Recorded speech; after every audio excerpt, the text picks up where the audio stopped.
ఈ మధ్య కనుమూరు రఘురామకృష్ణరాజు ఒక పేరెట్టారు. తనకు వ్యతిరేకంగా మాట్లాడుతున్న అంబేద్కరిస్టులను, ఎస్సీ నేతలను నీలి కుమార్లు అంటూ సంబోధించడం మొదలెట్టారు.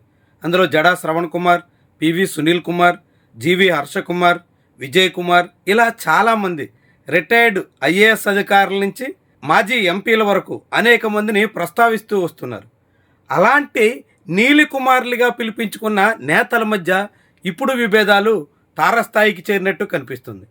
నేరుగా మాజీ ఎంపీ జీవి హర్షకుమార్, ఐపీఎస్ అధికారిగా ఉన్న పివి సునీల్ కుమార్ మధ్య రగడ సోషల్ మీడియాకి ఎక్కింది. ఇద్దరు ఒకరి మీద ఒకరు దుమ్మెత్తు పోసుకునే పరిస్థితికి వచ్చింది. ఒకరి గుట్టు ఒకరు తవ్వుకునే ప్రయత్నం చేస్తున్నారు. ఒకరు లొసుగులు ఒకరు భూతద్దంలో చూపించే ప్రయత్నానికి పూనుకుంటున్నారు. ఆ క్రమంలోనే పివి సునీల్ కుమార్ ఆర్ఎస్ఎస్ చీఫ్ని కలిశారనే దగ్గర మొదలుపెట్టి పివి సునీల్ కుమార్ భార్యతో ఆయనకున్న విభేదాలని హర్షకుమార్ ప్రస్తావించే ప్రయత్నం చేస్తున్నారు. హర్షకుమార్ ఆయన తనయుడు దీని మీద పెద్ద స్థాయిలో క్యాంపెయిన్కి పూనుకుంటున్నారు. సరిగ్గా ఇదే సమయంలో హర్షకుమార్ తనయుడు జీవి శ్రీరాజ్ గతంలో ఒక మహిళను లైంగికంగా వేధించే ప్రయత్నం చేశారని రాజమండ్రిలో నమోదైన కేసుకు సంబంధించిన కథనాల్ని సునీల్ కుమార్ తవ్వి తీస్తున్నారు. ఇప్పుడు 2022లో జరిగినటువంటి ఘటన, ఆ తర్వాత ఆ కేసు పూర్తిగా మాసిపోవడం, ఇలాంటి అనేక పరిణామాలు జరిగినప్పటికీ అప్పటి పేపర్ క్లిప్పింగ్లు, వీడియో క్లిప్పింగ్లు ఇప్పుడు పివి సునీల్ కుమార్ వాళ్ళ మీద మోత మోగుతున్నాయి. ఇలా హర్షకుమార్ లొసుగులు లోపాలు పివి సునీల్ కుమార్ బయట పెట్టే ప్రయత్నం చేస్తుంటే పివి సునీల్ కుమార్ బండారం, ఆయన భాగోతం బయట పెట్టడానికి హర్షకుమార్ ప్రయత్నిస్తున్నారు. ఇలా ఒకరి మీద ఒకరు చేసుకుంటున్నటువంటి ఈ క్యాంపెయిన్ చాలా విచిత్రంగా కనిపిస్తుంది. నిన్న మొన్నటి వరకు అంతా కలిసి కనుమూరు రఘురామకృష్ణరాజుకు వ్యతిరేకంగా కథం తొక్కినటువంటి నేతలు ఇప్పుడు ఒక్కసారిగా ప్లేటు ఫిరాయించి ఒకరి మీద ఒకరు కసుబుసులాడుకుంటున్నటువంటి తీరు, కయ్యాలకి దిగుతున్నటువంటి వైను చాలా విడ్డూరంగా కనిపిస్తుంది. అనేక మందిని విస్మయానికి గురి చేస్తుంది. ఎస్సీ నేతల మధ్య ఇలాంటి అనైక్యత ఏంటి అనే అభిప్రాయం చాలా బలంగా వస్తుంది. ఇటీవల కాలంలో ఎస్సీ క్రిస్టియన్ల మీద జరుగుతున్నటువంటి దాడులకు వ్యతిరేకంగా అనేక రకాల కార్యక్రమాలు సాగుతున్నాయి. ఆ క్రమంలోనే నేరుగా ఢిల్లీలో కమిషన్ ప్రతినిధిని కలిసే ప్రయత్నం చేశారు. దానికి ముందుగా భీమవరం సహా వివిధ ప్రాంతాల్లో సభలు కూడా నిర్వహించారు.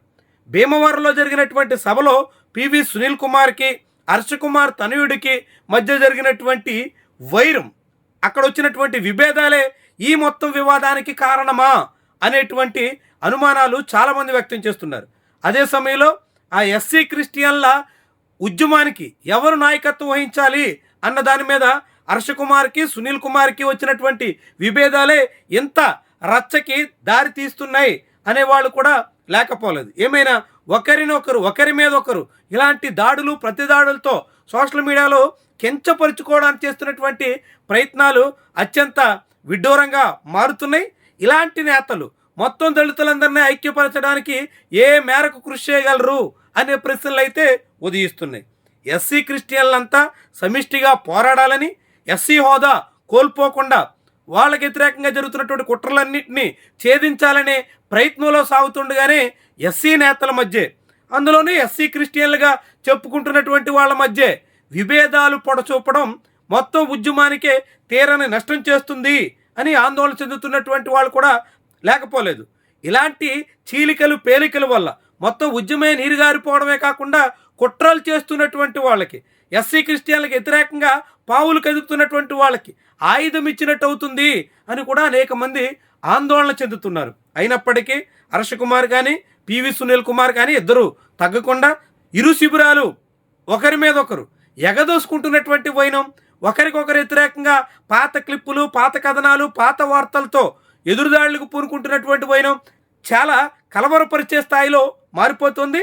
మరి ఇలాంటి ఒక మాజీ ఎంపీ స్థాయిలో ఉన్న హర్షకుమార్కి, త్వరలో రిటైర్ అయ్యి ఆ తర్వాత ప్రత్యక్ష రాజకీయాల్లో రావాలనుకుంటున్న పివి సునీల్ కుమార్కి స్థాయి మర్చిపోయి సాగుతున్నటువంటి వైనం మీద కూసింతైనా స్పృహ ఉంటే పునరాలోచన చేయాలి అనేటువంటి అభిప్రాయం చాలా మందిలో వినిపిస్తోంది. ఉద్యమం సాగుతున్న వేళ, ఉద్యమం బలపడాల్సిన దశలో ఉద్యమానికి నాయకత్వం వహించాల్సినటువంటి వాళ్లే నువ్వెంత అన్నంత స్థాయిలో ఇలాంటి దెప్పు పొడుపులకు దిగుతున్నటువంటి తీరు చాలా విడ్డూరంగా కనిపిస్తుంది. మొత్తానికి ఉద్యమానికే చేటు చేసే దిశలో ఉంది. నీల్ కుమార్ అంటూ ఎద్దేవా చేసినటువంటి వాళ్ళకి మరిన్ని అవకాశాలు ఇవ్వడానికి దారితీసే పరిస్థితిలో ఉందన్నది కాదనలేని వాస్తవం. మరి దీన్ని హర్ష కుమార్, పివి సునీల్ కుమార్ లాంటి వాళ్ళు గుర్తిస్తారా? తమ పరిధులు పరిమితులు గ్రహించి ఉద్యమానికి కీడు చేయకుండా జాగ్రత్త పడతారా?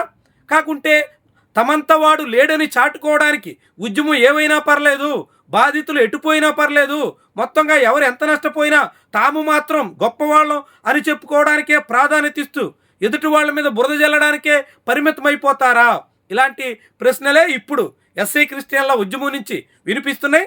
ఏమైనా హర్ష కుమార్ వర్సెస్ పివి సునీల్ కుమార్ అన్నట్టుగా రాజుకున్న ఈ వివాదం వీలైనంత వేగంగా చల్లారకపోతే మాత్రం ఎస్సీ క్రిస్టియన్ల ఉద్యమం నిలువున నీరుగారిపోయేదానికి ఎక్కువ అవకాశం ఉంటుందనే అభిప్రాయం చాలా మంది నుంచి వినిపిస్తోంది.